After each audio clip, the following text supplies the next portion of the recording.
नमस्कार दर्शक बंधु ऑल ओडिशा खबर यूट्यूब चैनल रे आपनको स्वागत। जदि वीडियोटी भल लागुछि ताले लाइक करंतु एवं मोर प्रत्येक दिन एहिपरि न्यूज अपडेट पाइबा पई वीडियो को गोटे सब्सक्राइब करी पाखरे थिबा बेल नोटिफाइड ऑप्शन टी को ऑन कर दियौ।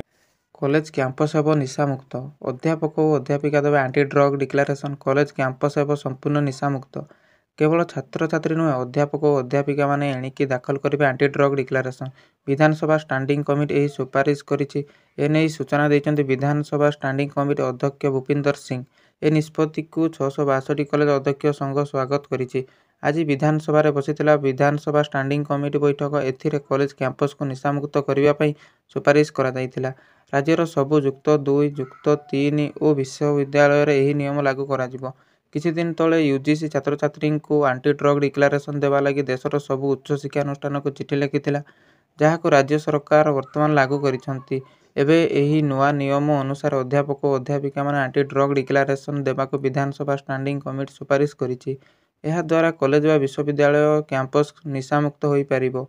विधानसभा स्टैंडिंग कमिटीर एही सुपारिश को नहीं 662 कॉलेज अध्यापक संघर सभापति गोलक नायक कहते ऐतिहासिक निष्पत्ति क्रमे अध्यापक और अध्यापिका माने एंटी ड्रग डिक्लेरेशन देवे।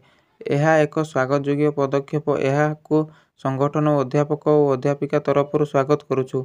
सेथिपाई विधानसभा स्टैंडिंग कमिटी अध्यक्ष भूपिंदर सिंह को धन्यवाद दौचु। अध्यापिका और अध्यापक माने जदि मार्जित नहेबे छात्र छात्री उपरे तार प्रभाव पड़िबो।